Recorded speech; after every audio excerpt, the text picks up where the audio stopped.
Ladies and gentlemen, if we could have your attention, everyone, if you would please find your seats, we'd appreciate that. Thank you so much.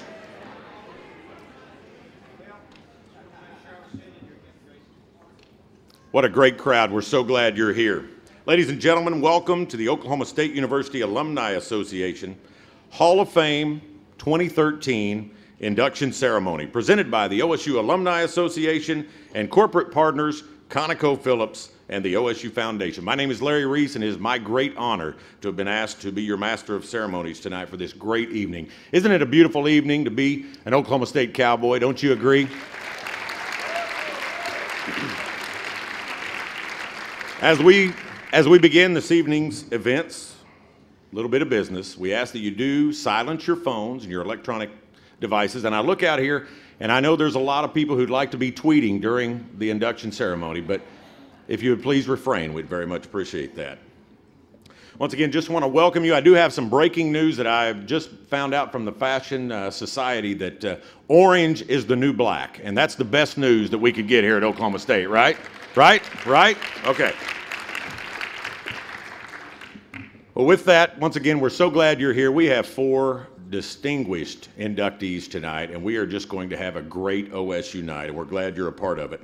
With that, it is my pleasure to welcome to the stage OSU Alumni Association President, now attending, or a part of his 33rd induction ceremony. Please welcome Larry Schell.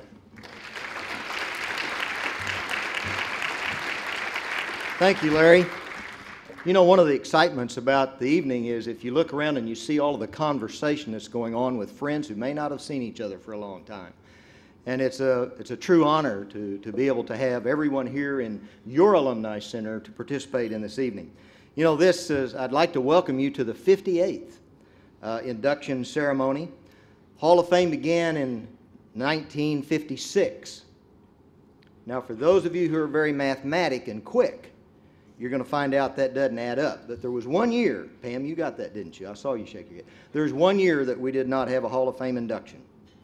This is, as Larry mentioned, this is the highest honor that Oklahoma State University can bestow upon an alum of this great institution.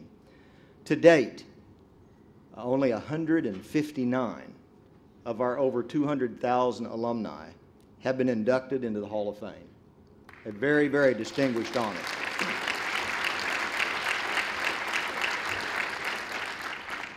There is a complete listing of all of the honorees through the years in our Legacy Hall, and you can see those. There's also a kiosk there that lets you know a little bit about each of the accomplishments of all of our past awardees. Tonight, we're very fortunate because we have an opportunity to induct 4 of OSU's great treasures. People who have really distinguished themselves throughout their career and made a difference and brought such distinction and so much pride in all of us and all of their accomplishments. We're glad that you're here to join us this evening for this opportunity. Wish everyone and their families the very best, and we hope you enjoy the ceremony. Thank you.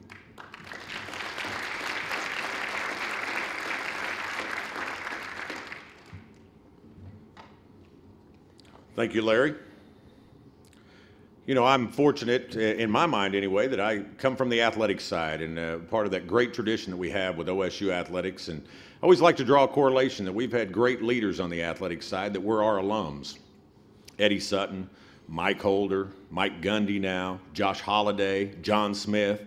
You go down the line, and what great success we've had with our own leading our programs. We're fortunate to have one of our own, an OSU alum, leading us, and he is the next gentleman I want to introduce. He's your president, OSU president of the State's University, Burns Hargis.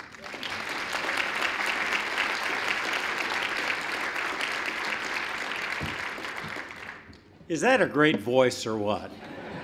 Let's give a hand to Larry Reese. Welcome to historic Rowdy Gallagher. Well, I love it. In fact, tomorrow we're playing. Who are we playing tomorrow? Can't remember, but I know it's sold out. If you want tickets, tough. No, we'll work it out for all of you Hall of Fame winners because, as we said, you're legends. And you're alive. which not all legends are. In fact, normally you're not alive if you're a legend. Well, it's great to see everybody here tonight for this very special occasion. This is a very special night in the OSU school year, and we are all so proud to recognize once again some incredible people. On behalf of Oklahoma State University and First Cowgirl Ann Hargis, Ann, do you want to stand up? And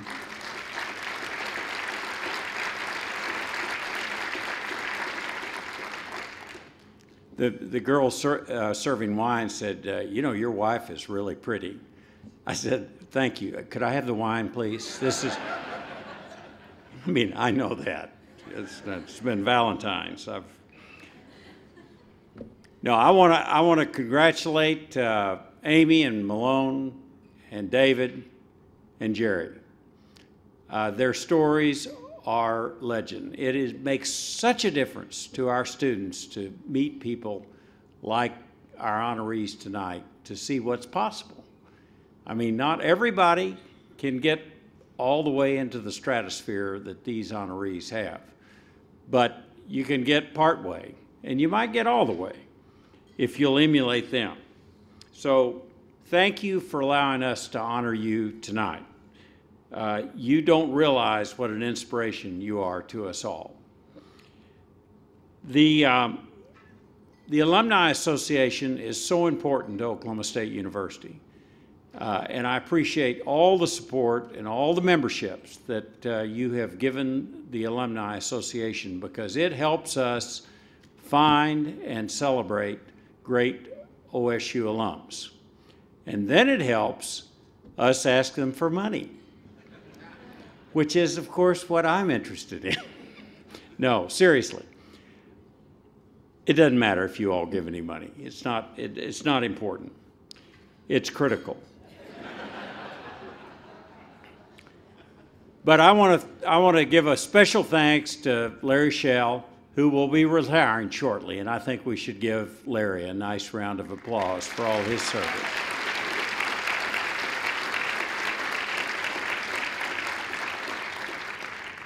And I want to introduce Chris Batchelder. He's not hard to miss if he stands up. Chris, thank you for your organization of this. And now I hope you enjoy your dinner tonight and enjoy the celebration of 4 great cowboys, including Amy, who's a cowgirl. Thank you very much, and go Pokes.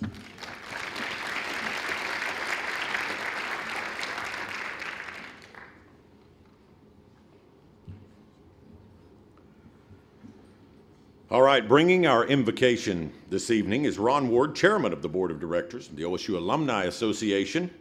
Dinner will be served immediately following the invocation, so please enjoy that.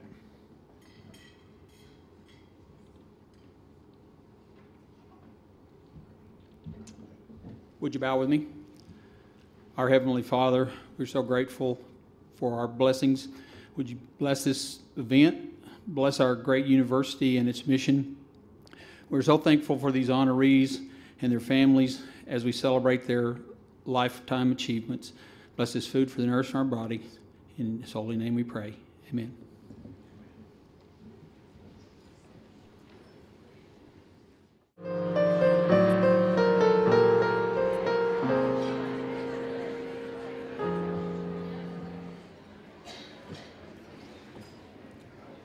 Did everyone enjoy that great dinner? Wasn't that fabulous? Great job. As we start our program, it is my pleasure to introduce some special guests we have with us tonight. Everyone in the room is special. We're glad you're all here. Would each person please stand? We're going to try this. It's not going to work. This is Oklahoma State, but we'll try it. Hold your applause until all have been announced. That's not the cowboy way, but we'll see if it works. Board of Regents members, State Regent Joe Parker is here. Where's Joe? All right, so far we're doing pretty good. Haven't found Joe, but OSU Regent Rick Davis and his wife Pam, right down here. Thank you all for being here. This crowd's pretty good. OSU Regent Lou Watkins and her husband, former U.S. Congressman Wes Watkins, right over here. We've already introduced the first cowgirl, who I know is dying to tweet right now. One of the best people on Twitter, if you don't follow her, by the way. Kirk Jewell, president of the OSU Foundation, and his lovely wife, Jan, right over here. Thanks for being here. Gary Clark, vice president of university relations, his wife, Jan. Haven't seen them. Okay, Dr. Pamela Carroll, dean of the College of Education, and her husband, Dr. Joe Donahue. Paul Tukolsky, dean of the College of Engineering, Architecture, and Technology, and his wife, Dr. Julie Tukolsky. Oh, there they are back there in the back. Hard to see up here in the spotlight. Dr. Stephen Wilson, dean of the College of Human Sciences, and his wife, Kathleen. Right back there. Thank you all for being here. Mike Woods, interim dean of the Division of Agricultural Sciences and Natural Resources, and his wife, Mary. Right here. Too tired to stand up. Stay there, Mike. All right. Okay. I mean, we were all really behaving until you came along. Dr. Larry Crosby, dean of the Spears School of Business, and his wife, Frances Lee, right over here. Thank you all for being here. OSU Alumni Association officers Cindy Ward and wife Ron, or wife. It does say wife right there. It does say that. I will show you all later. Husband Ron, who did our invocation. Chairman of the board of directors of the OSU Alumni Association. That was a good one. All right, Jennifer Grigsby, vice chair of the board of directors of the OSU Alumni Association. Jennifer's over here with her husband, Steve. And it says husband on that one. All right. Ron Bussert, treasurer of the board of directors of the OSU Alumni Association, right back here. Dan Gillum, immediate past chairman of the board of directors of the OSU Alumni Association. Dan's over here. All right. We would like to thank our presenting sponsors as well for this evening's event, ConocoPhillips and the OSU Foundation, for their generous support. In addition, please turn to the back of your programs when you get a moment and check the list of our generous sponsors who made this evening possible. We appreciate each and every one of those. And in addition, we would like to thank one special sponsor, the College of Engineering, Architecture, and Technology. Let's give them all a round of applause for helping make this possible.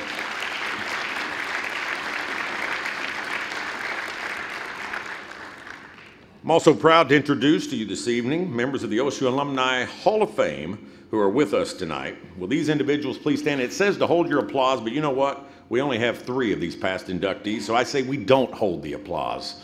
Feeling rebellious. So we have Gene L. Batchelder, inducted in 2010.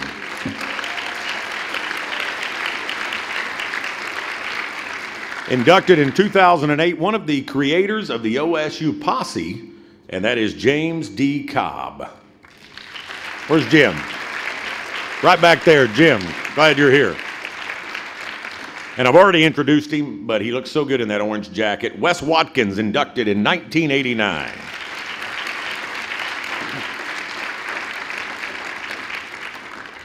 Tonight, we have the honor of inducting 4 exemplary graduates of the OSU Alumni Hall of Fame, into the OSU Alumni Hall of Fame.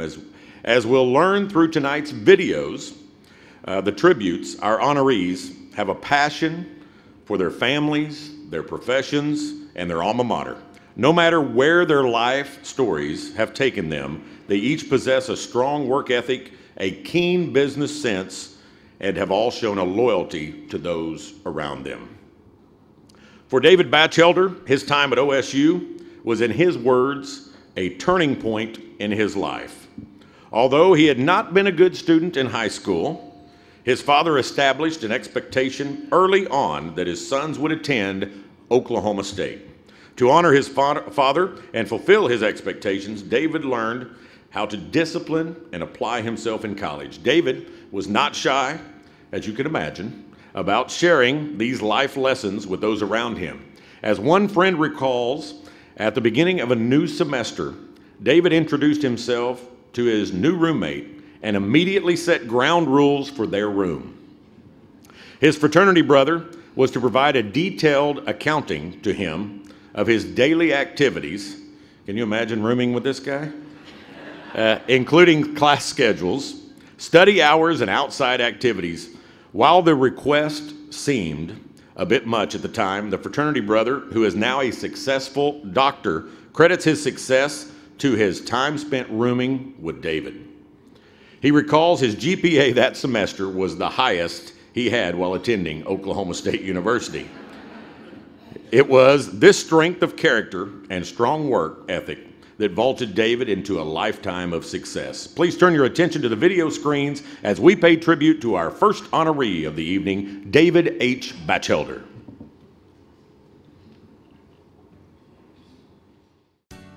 Dedication and perseverance are two qualities that many OSU graduates exude. But for David H. Batchelder, these qualities have proven to be a winning combination for a lifetime of success. David was born in Bartlesville, Oklahoma on June 14, 1949, the middle son of Tilly and Arlie Batchelder. David was a typical middle child, and he and my dad and their younger brother Russell used to do just crazy stuff all the time. And so they were all kind of big, large, loud guys like we Batchelders tend to be. And everybody that you talk to that knew him when he was younger says he's exactly the same today as he was back then. David's father, Arlie, was the first person in their family to attend college. He instilled the importance of a college education on everyone in the Batchelder family. And when David finished high school, he joined his brother Gene at their father's alma mater, Oklahoma State. David was a member of Sigma Alpha Epsilon fraternity at OSU and served on the College of Business Student Council with several other prominent cowboys, including Senator Tom Coburn. He also received several awards at OSU for his scholastic achievements. I think what happened during that point in your life is that's where you kind of establish your work ethic. And because of his experiences here at OSU, I think it's taught him, how to work hard and succeed in his career. David graduated in 1971 with a bachelor's degree in accounting and began his career at Deloitte & Touche as an audit manager and CPA. 5 years later, he signed on with Mesa Petroleum, where he met his future business partner, Ralph Whitworth. His reputation had preceded him. He was known to have a machine gun mind and really a straight shooter, but also kind of a tough guy he could be if he needed to be. David spent 10 years at Mesa serving as a right-hand man to another well-known OSU graduate, T. Boone Pickens. In 1986, he was named Mesa's president and chief operating officer. David spent, many years working at Mesa with Boone. It was, late 30s, early 40s through his mid 40s that David broke out on his own, and with a couple of other OSU alumni, started what has become an incredibly successful investment firm. And to think about, myself turning 40 and having that point in your life being when you're making some huge leaps in your career and taking some significant risks, it makes it all that more impressive. After leaving Mesa in 1988, David founded Relational Advisors, a financial advisory firm that provided guidance on mergers, acquisitions, restructurings, and other corporate issues. He was out here in California, and then I was back east in Washington, D.C., and we ended up doing almost everything we did together. Several years later, that we founded Relational Investors, and it's been just one of the greatest partnerships that anyone could ever dream to have working with David. Relational Investors, which the two founded in 1996, is a proactive investment firm that manages more than $6 billion in some of the largest pension firms around the world. Today, David and Ralph's ventures make up the Relational Group, which serves numerous corporations on shareholder, financial, and strategic matters. And so what he's taught me is that it's those big risks and those big opportunities that you see in front of you that you have to grasp. You can't be scared. And there's really nothing off limits for that guy. David himself has served as director of 10 corporations, including ConAgra Foods and the Home Depot, which sought the assistance of David and the Relational Group in 2006. David went on the board, and we worked with them on their operations, on their compensation, on their capital allocation.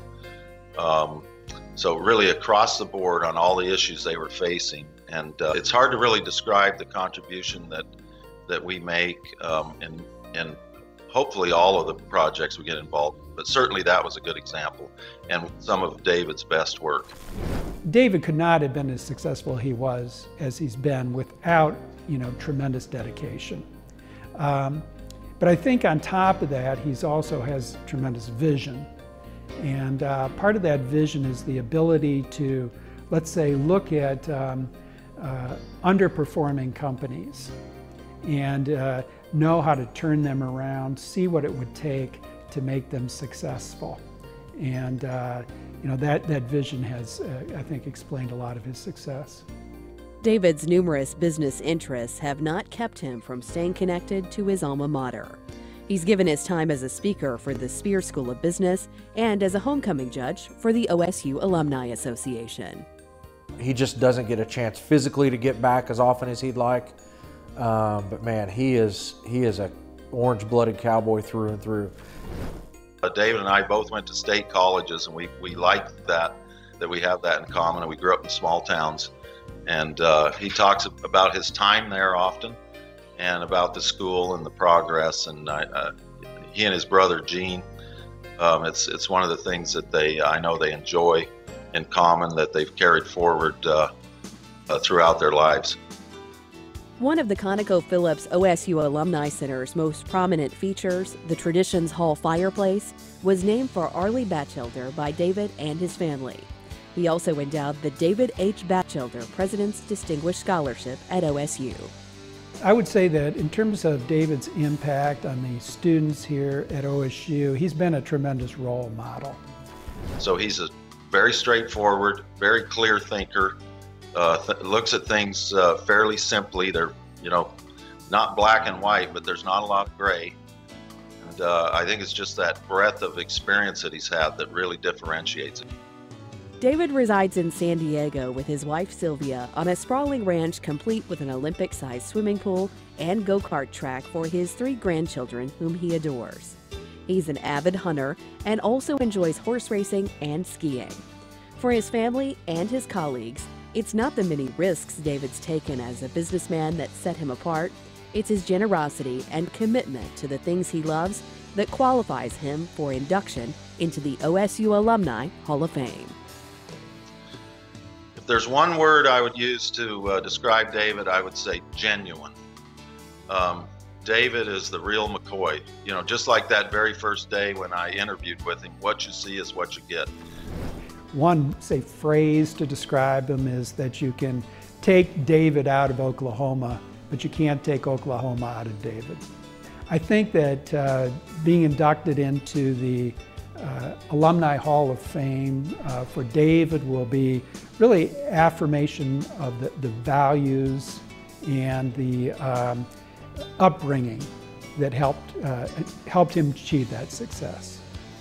And so I think what sets him apart is his dedication to staying in touch with Oklahoma State, and his dedication in staying in touch with family, and his dedication to his business, to his personal family and the extended family. I mean, his dedication is as strong as I've seen in anybody, and certainly amongst the strongest in our family. A dedicated cowboy, David H. Batchelder, 2013 Oklahoma State University Alumni Hall of Fame.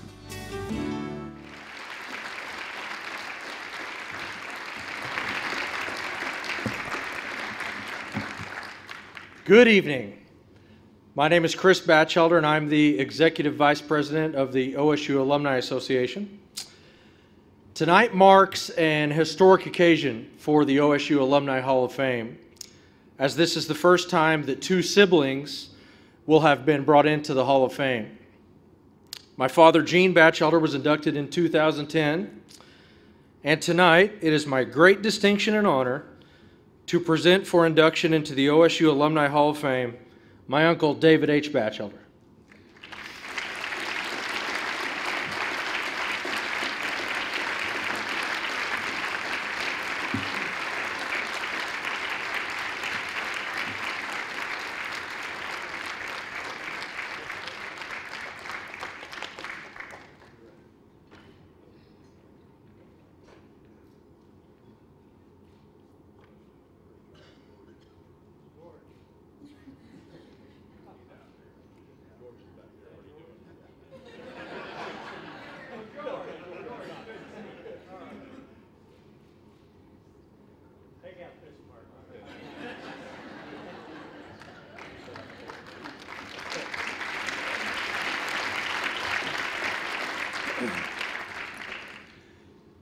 Thank you so much. It's so nice to be honored this way before your family and friends. I want to thank I don't know, how great is it that I can receive this award from my nephew, Chris. Just amazing. I want to thank the OSU Alumni Association, Ron and Larry and Chris. Burns, thank you so much. And a special thanks out to Melissa, who has done so much work on this event behind the curtain. I'm honored to be inducted with Malone and Amy and Jerry. You know, you don't see their names splashed around here very much, but the support, both financial and non-financial, that Malone and Amy have shown this university is just nothing short of amazing. I grew up in Bartlesville, Oklahoma, and my father made it clear that his 3 sons were going to go to college, and that college meant OSU. Our parents were Depression-era babies, so we did grow up with a strong work ethic. Everyone in our family worked. In grade school, we walked home from school, got home in the afternoon, you picked up the phone, you called your mother at work, let her know that you were at home, you went back out to play. But our community was, in fact, a village, and all the mothers watched out over the kids. And if we messed up between the time we got home from school and the time our mother got home, she already knew. In grade school, I would ride my bicycle down to the local barber shop to shine shoes. We all delivered newspapers from time to time, of course. Later, I was a furniture delivery boy. And if you didn't have anything else to do, then you went out and threw hay. One summer during high school, I was delinquent in arranging for my summer job, so my mother did it for me. And she got me a job at the local steel mill, really the only heavy industry that was in Bartlesville. Okay? And this was the molten metal, the sparks, the grime, the heat. And so I lasted a week, but I quickly got my job at another place at the local bottling company driving forklift. But in high school, I didn't apply that work ethic at all to my schoolwork. I was a poor student, and I was much more interested in girls, cars, beer. And so OSU was a fresh start for me, a second chance. And really mostly out of fear of failure, to my father's expectations, I applied that work ethic finally to my schoolwork. And I was so fortunate to have Dr. Wilton T. Anderson take me under his wing as a mentor, as he did so many accounting students. And he helped me throughout my college years. He was always a guy you could go to, the door was open. He helped me when I finished college, getting my first job, helped guide me into public accounting where he thought I could excel. And we're working now to establish the appropriate memorial to Dr. Anderson at the accounting department in the business school building. My father was the first in our family to graduate from college, but you have 3 generations of Batchelders here tonight. And I want to recognize my daughter, Christina, here, my 2 grandsons, Ian and Cole. And you know my brother Gene is here, who has already received this award. And one of the special meanings of this award to me is the chance to join him in the OSU Hall of Fame. Gene has blazed trail for me throughout my life as my older brother. And as you can tell from his size, he blazes a pretty good trail that you can follow. I'm also joined here tonight by my business partner, who you saw in the video, my business partner for 20 years, Ralph Whitworth. Ralph and I made our partnership on a napkin in a restaurant in 1993, and it was really one of the best decisions of my life. He's a man who's, as a business partner, makes me better every day, and he's been a lifelong friend. And last but not least, I want to thank my wife, Sylvia, for her constant love and support.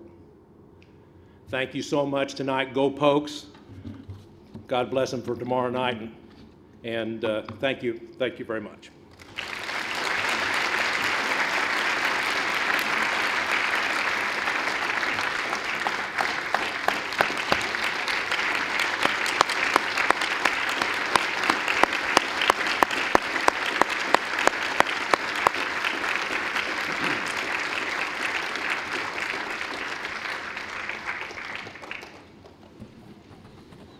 Congratulations again, David. Great job. Our next two honorees are the embodiment of what it means to have an entrepreneurial spirit. As life and business partners, they have built their careers on a firm foundation of hard work, respect for one another and for those around them, and a love of family. They have founded 100 companies in the past 30 years and passed on their love of business and entrepreneurship to their children. Their daughter, Allie, recalls learning business principles from her parents as a child. She remembers herself and her siblings earning their allowance by reporting on one of the family's businesses each month. Each child worked with the manager and the accountant to understand the financials and give a report over the status of the company and where they thought money could be saved. The knowledge they passed on to their kids is also something the Mitchells share with students here at Oklahoma State. Through their support of the Spears School of Business and the Riata Center for Entrepreneurship. Please turn your attention once again to the video screens as we pay tribute to our next two honorees, Malone and Amy Mitchell. There's nothing easy about starting a business, and failure is all too often the result. But Malone and Amy Mitchell have made their fortunes out of failures, their entrepreneurial spirits undaunted and fearless.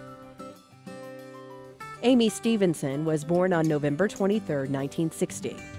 She and her two sisters grew up in Bartlesville, Oklahoma, with their father Norman, a Phillips petroleum engineer, and their mother Leela, an artist. Malone was born on June 20, 1961, and raised on a farm in the West Texas town of Sanderson. He was the oldest of three children of Roberta and Malone Jr. Both Amy and Malone followed their parents' footsteps, enrolling at OSU in the fall of 1979, where they met their very first semester. My dad tells me that when he met my mom, after their first date, he knew that that was the woman that he was going to marry. So he immediately told her, you know, cancel all your other dates, you're with me, chick. So, you know, kind of the rest is history. They dated, they got engaged while at school and got married between their sophomore and junior year. So, and have been together ever since. The Mitchells' entrepreneurial spirit began to take flight while they were still students at OSU. Malone, a certified pilot, acquired an aviation company with the help of his father. The couple also invested in a computer software business. Both ventures eventually closed, but they were tests that would ultimately shape the Mitchells' business savvy for years to come. For a lot of people, that would be a huge setback, but maybe for them it was just further motivation to get up and try again. And you know, they've had some other ups and downs, but they just they're tenacious, and they have a confidence that they can make it happen. The Mitchells both graduated from OSU in 1983. Right out of college, the couple invested $500 to start an oil company, which they ran out of their own guest room. You know, when they very first started out their energy company, he was able to put all of the money that he was earning back into the wells because they lived off of her salary as a social worker. So, you know, even from the very beginning, they knew what it took to work hard and support each other and, you know, build the businesses that they've built together. Riata Energy grew slowly but surely with the couple's hard work. Malone ran the daily operations while Amy worked as a social worker by day, keeping up Riata's books by night. Malone in particular talks about the importance that Amy played in the early days of the business and continues to play as the business has become more successful. As the Mitchells' business grew, so too did their family. They have 4 children, Allie, Noah, Briggs, and Libby. Like their parents, the Mitchells brought up their kids with an early education in entrepreneurship. All 4 of the Mitchells' children are involved in the family business or have started their own with skills their parents taught them. They're skills that have allowed Malone and Amy to expand their companies, which now employ more than 2,500 people on 5 continents. Both Amy and Malone have the ability to boil down what I would say would be maybe a 15 or 20 page report into 3 or 4 sentences on what direction we need to take the business, whether we want to make the investment or not, and move forward on a very quick basis, which a lot of times in the business world that is not always there. I know that his father, who is an OSU grad as well, had instilled an entrepreneurial spirit, or knew that he would have to take some risk from that viewpoint as well. The Mitchells' ability to act quickly helped spur the growth of Riata. By 2005, the company had become one of the largest privately held energy companies in the U.S. Riata's success opened the doors for the couple to start the new business, from real estate to agriculture to consumer products. Many of these ventures are now managed under the Riata Corporate Group brand. In 2006, the Mitchells sold a controlling stake in Riata Energy, which was later renamed Sandridge Energy. The sale served as an opportunity to invest in their other businesses, but also a chance to recognize the institution that brought them together and develop their skills of entrepreneurship. When they were able to sell some of our businesses and were really in a position that they could really make some substantial differences and give back, that's where I really saw their passion just ignite. The Mitchells donated 1 million shares of their Sandridge Energy stock to the Spears School of Business and OSU Athletics in 2006. The stock, worth an estimated $57 million, was the second largest gift ever given to an entrepreneurship program in the U.S., and it launched the Riata Center for Entrepreneurship at OSU.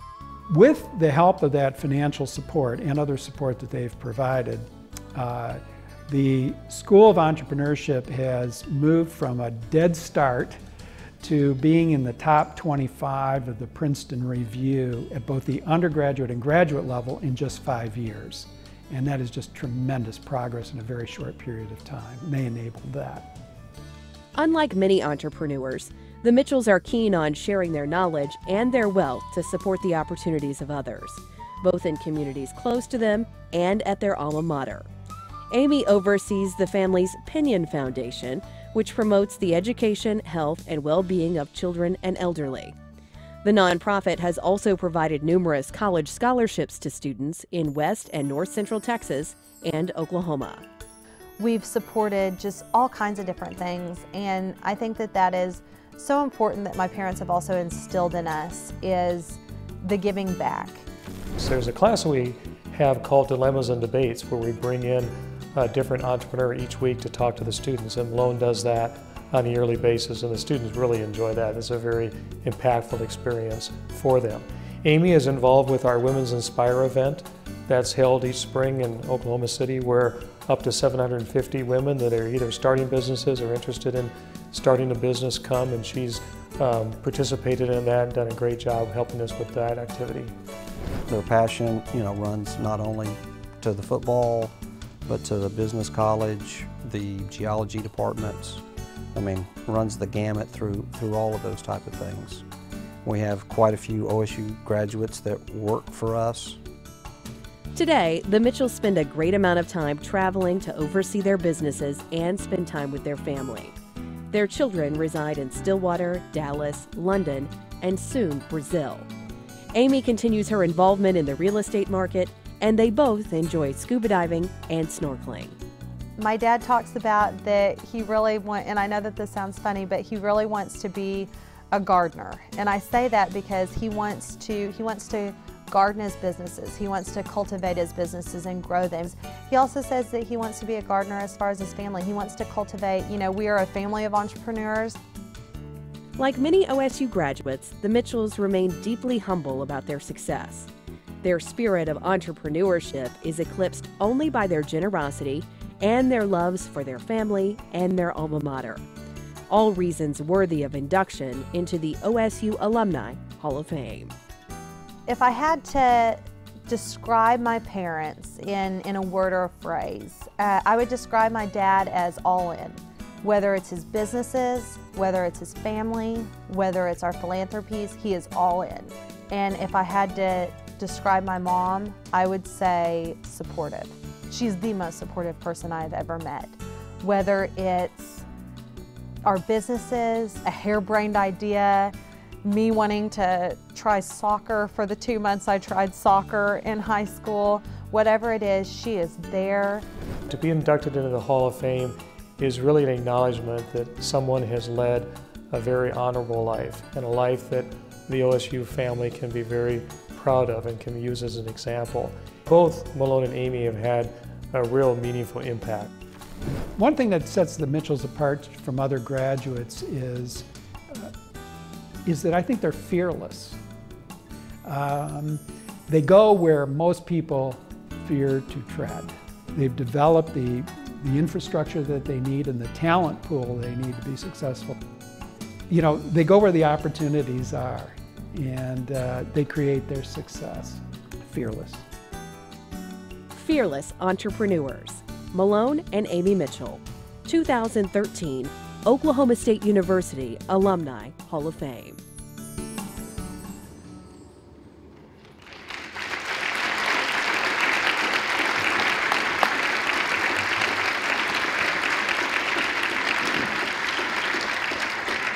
Ladies and gentlemen, may we present for induction into the OSU Hall of Fame, Alumni Hall of Fame, Malone and Amy Mitchell.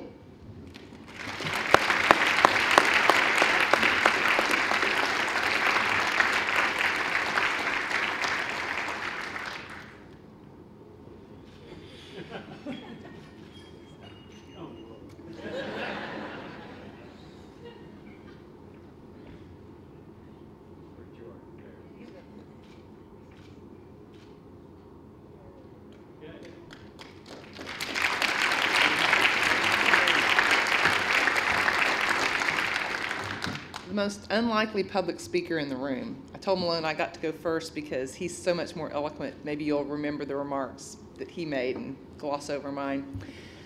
We've had a great ride, and I'll tell you what, when we met around Thanksgiving time our freshman year, I suppose that when you have that first date and 2 or 3 subsequent dates on a daily basis, and then in less than a week, your boyfriend says, I don't think that we should date anybody else. You're thinking, whoa. He's always very decisive, and that has actually served us so well over the years. As my daughter said, supportive probably is a good adjective for what I lend to our relationship. I feel like I'm probably the best supporting actress in our lifetime. So anyway, I thank you so much. 3 of our 4 children are here. Would you all wave? Stand up. There we go. Go wave. Very good. Lots of friends and family. I'll have to say that I took alumni status before I graduated from Oklahoma State to the women's fraternity, Chi Omega. Chi Omegas out there? Wave. Yes. Very good. Thank you. I didn't stay active after we got married. Malone did, but I didn't. So anyway, it has been quite an honor to be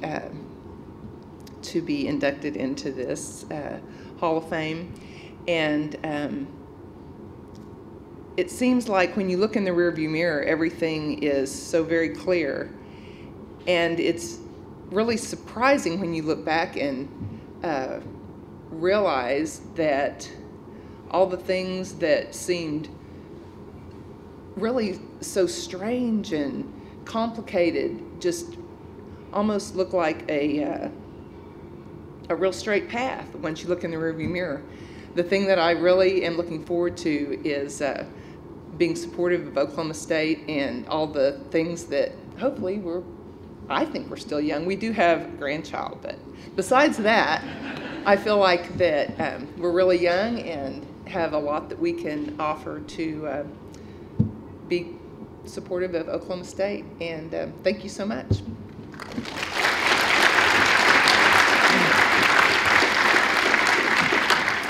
Well, thank you so much. Thank you to the alumni organization. I tell you, I'm sure all of you noticed, I'm so proud. We live in Dallas now, and you see so many OSU stickers on cars. And I think all that starts again with, Boone Pickens' emphasis on our athletic programs and the upturn and pride of our university. I guess I'd like to, I don't know exactly what to say about this award. I'm humbled and it's an inspiration to do more for the university. I'd like to start out by thanking my parents who, in perfect planning, chose to have me here while they were attending Stillwater. So as I say, I've been a cowboy for a long, long time. I'd like to thank our children. 3 of our 4 children are here, and they've been an inspiration in our lives and in our businesses. I don't know that we would have strove to do as much as we did were it not for the inspiration to build things for them. Now, we've had to build different continents to try to give them each enough breathing room, but do that. It's great to see the AGRs. You welcomed us in as friends. Mike Burnett, who's been the chief financial officer for us and the watcher of the money for all these years, has facilitated a lot of businesses.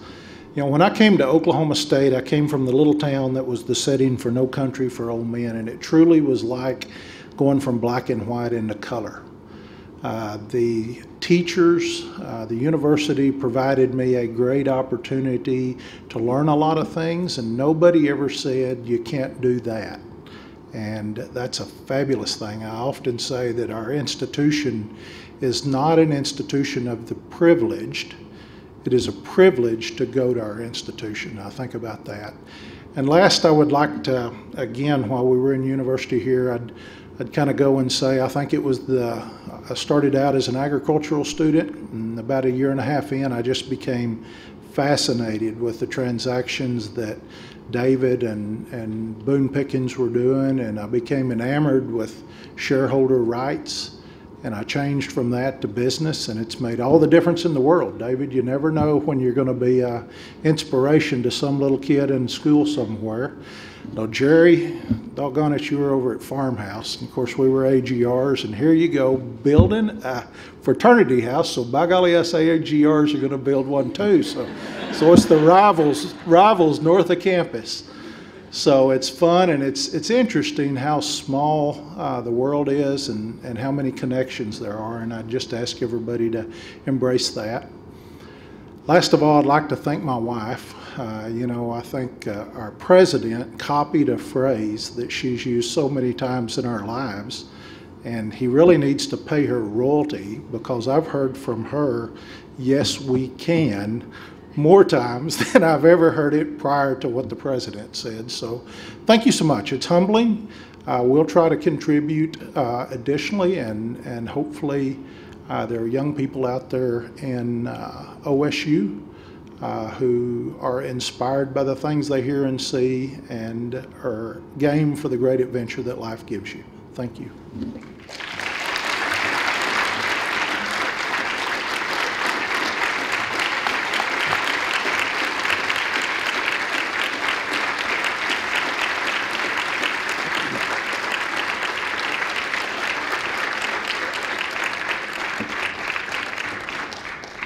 Malone and Amy, congratulations once again. I think this is an appropriate time to ask a very serious question. Would it be tougher earning your allowance as one of the Mitchell children or rooming with David? Now let's see. Let's start with a show of hands. Who would room with David? Malone would. Okay. All right.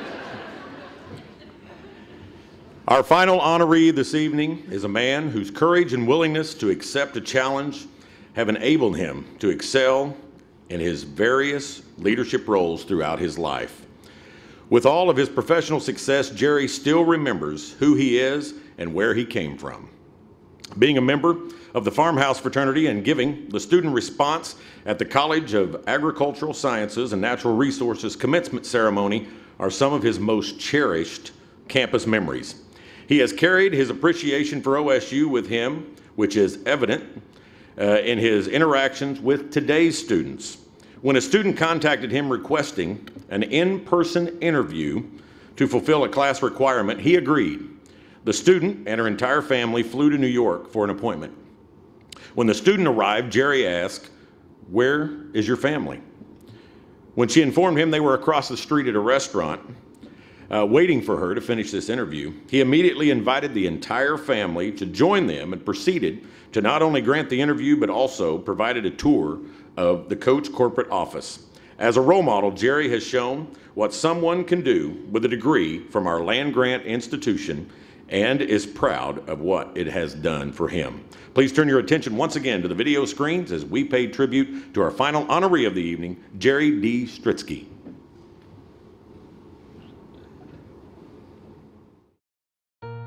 Great success on a global scale can change a person in many ways. But for Jerry D. Stritzke, his success has only strengthened his humility and his appreciation for his roots in Oklahoma. Jerry was born on August 5, 1960, the first child of Donna and Jim Stritzke. He grew up on the family farm west of Stillwater, and like many children in the Midwest, was involved in 4-H and FFA. Early on, his family and friends could tell there was something unique about this unassuming boy from Stillwater. He spent his first year on Oklahoma State campus kind of doing what he does best in my view, analyzing the opportunities that were available to him and what would be best for him going forward, I think. And that's why he, in his second year, decided that he thought it would be best if he went ahead and joined a fraternity. After one semester, Jerry was named the president of his farmhouse fraternity pledge class, but his involvement didn't end there.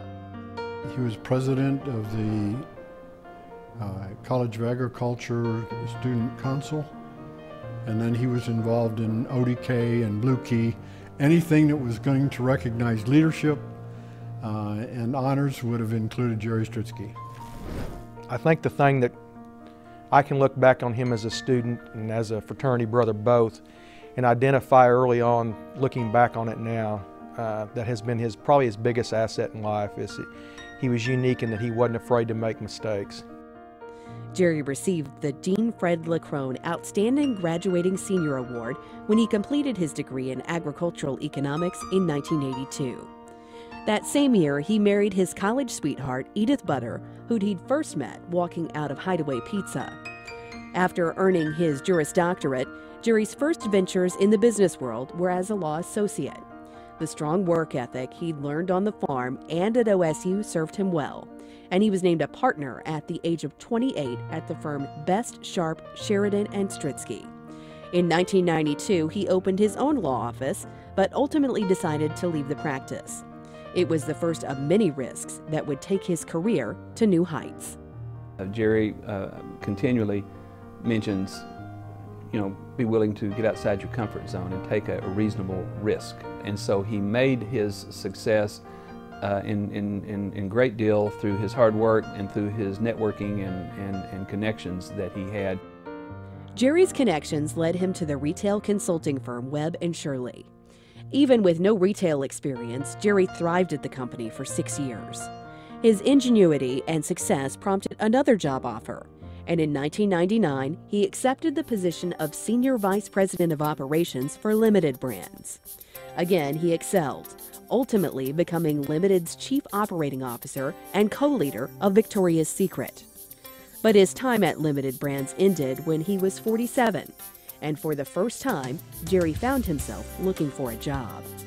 His next move would land him atop one of the world's most well-known fashion corporations. Quite interesting to have a farm boy, a young man from Stillwater, Oklahoma that has achieved the success he's achieved in the corporate world, in perhaps a business that's not exactly agriculture, but he has pointed out in some of his speeches that he's still in leather, with the Coach handbags, and so he's still in agriculture in one sense. Coach Incorporated named Jerry its president and chief operating officer in 2008. Since that time, the Cowboy in Manhattan has transformed the already well-known brand into a global accessory powerhouse. With his guidance, sales of the brand in China alone increased from $30 million to $300 million in 4 short years. It is global, it is growing, it is forward-thinking, it is constantly rebranding itself, repositioning itself to be the premier accessory fashion company in the United States and now across the globe.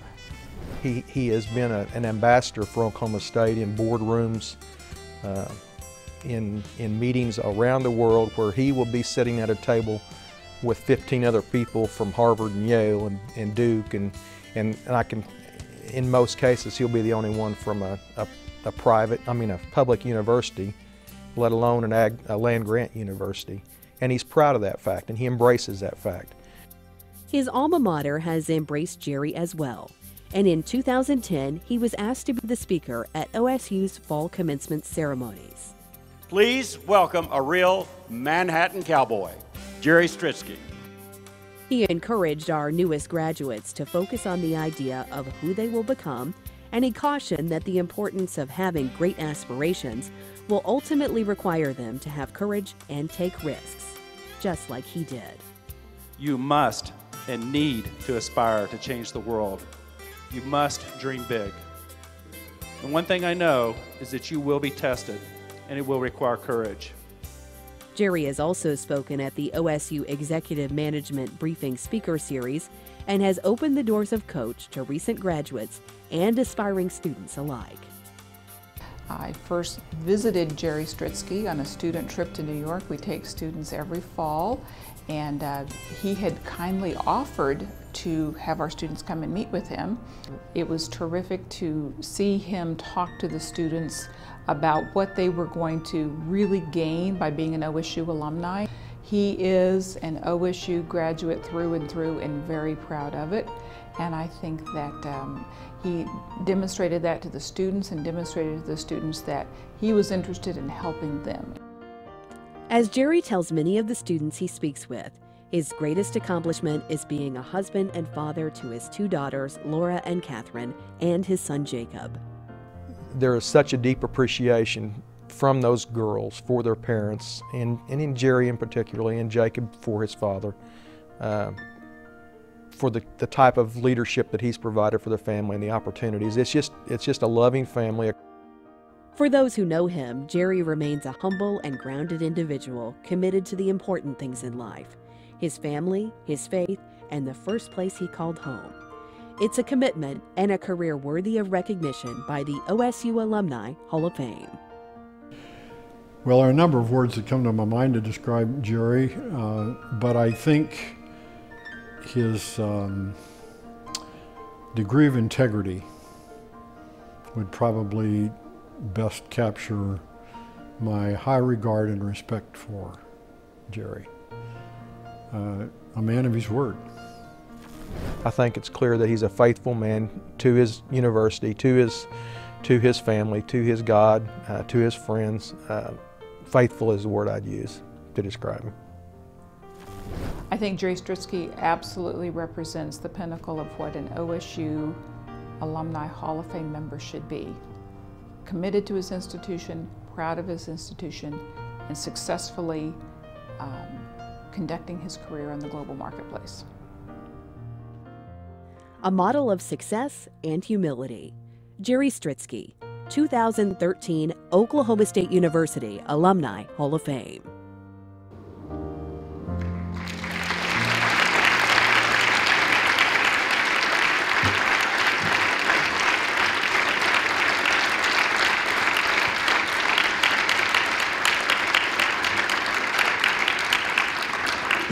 Ladies and gentlemen, I think you know what I'm going to say. May we present for induction into the OSU Alumni Hall of Fame, Jerry D. Stritzke.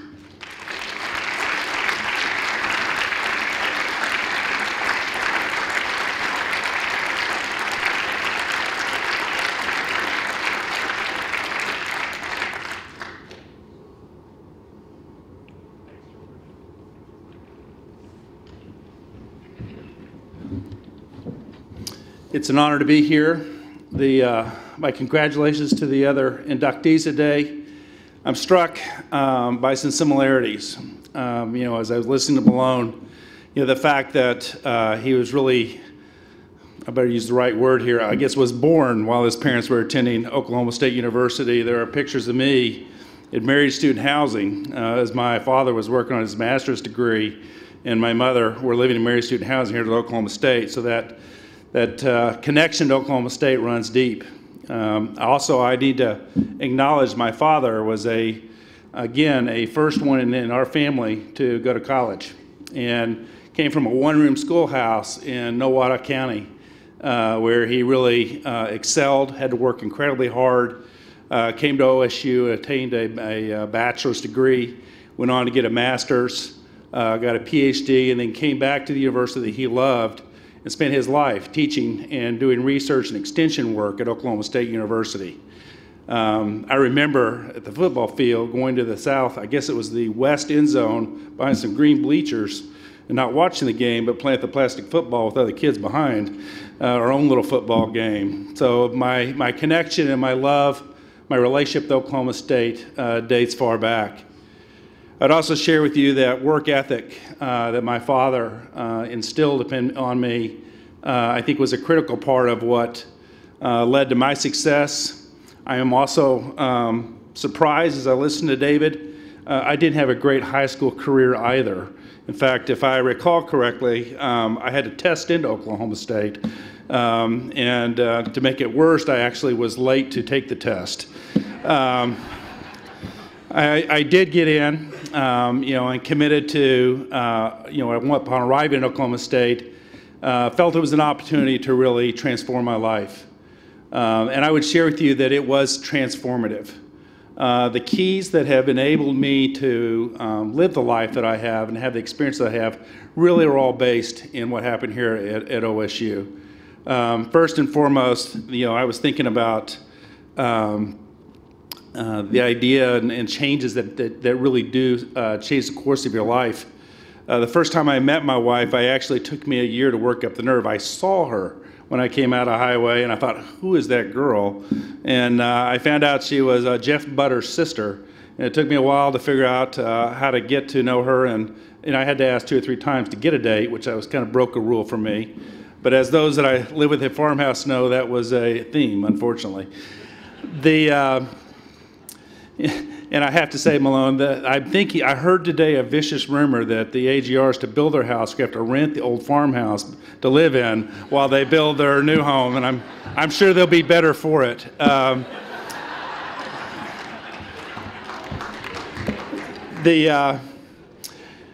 really feel that when I think about this award, I have to tell you, it's incredibly humbling to me, and I feel that it really should be shared with many of the people that are here. There's many men at the table with me at the front today that have been at my side now from college to this day forward. Rick, who you saw in the video, was the best man at my wedding. He was we've done life together as our families, as have the other men that are here today. Farmhouse was a transformative experience for me. Gentleman in the audience today, Charlie Baker, befriended me as a young man, led me to Christ, married me. I had the chance to work with him, and we've been friends for a lifelong. Everything that really has positioned me to be successful had its basis and start here at Oklahoma State. I was encouraged to take risk, encouraged to step into leadership roles, and again, there seemed nothing that I couldn't take a step and try. As I look at my career, there's been nothing more than the loving support of my wife. Again, she's taken more risk. I remember coming home from the practice of law, had a lot of success early, was pleased with it. We just had our 3rd child, and I told my wife, I would like to resign the law practice, take about an 80% pay cut, and become a consultant. My dad told me the only thing worse than a lawyer was a consultant. Edith asked about how we would pay for our house. What about our 3 children? Rick actually, we were talking about my children that I'm so proud of, and he made the comment that they turned. I talked about how well they turned out, and he reminded me today that I was gone a lot. And maybe that's had something to do with it, but the consulting career was broadening for me. It really took me out into the world in a way that I never expected. Eventually went to work for a guy named Les Wexner, run the Limited Brands. And he gave me a job. He took a risk that he never should have taken. He asked me at the ripe old age of 39 to lead a company.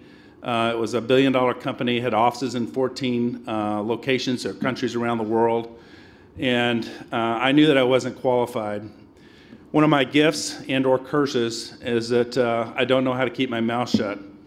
And I said, Les, you do realize I'm not qualified? And he agreed that I wasn't qualified. And then I asked him, why did he give me the job? Why did you want me to do this? He says, you're smart, I trust you, and you'll figure it out. For the next 5 years, I had the opportunity to travel to 50 countries. I sat with leaders around the world, men and women that were trying to make their countries better places. It was a mind-broadening experience. I've met Oklahoma State graduates all over the world. It is truly, truly humbling and impressive, the impact that those graduates have made in the places they are around the world. I can tell you that the things I've learned here at Oklahoma State, I think equipped me to really do anything and to have the courage to step up and really push into new space. It's been a great run. I love Oklahoma, I love Oklahoma State, and I've really appreciated the chance to be a part of Oklahoma State and to take those lessons that I've learned here with me around the world. So again, very, very humbly, thank you. It is indeed an honor.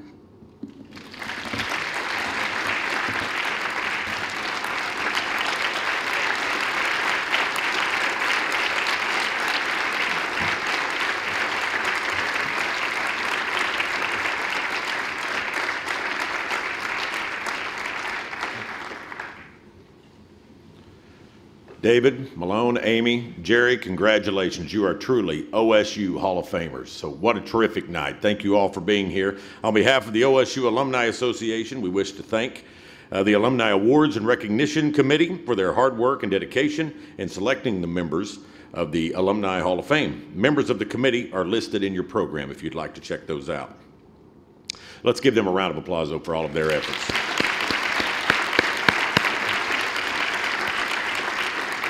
Now, following the ceremony, all inductees will be available in Traditions Hall to visit with you, and a photographer will be available to take pictures with friends and family. So please take advantage of that opportunity. Congratulations once again to our newest members of the Alumni Hall of Fame, their families and friends, and everyone in this room who helps make this a tremendous university we're all so proud of, a university of excellence. Now, if you would, please stand for the singing of the alma mater as the honorees are escorted to Click Hall.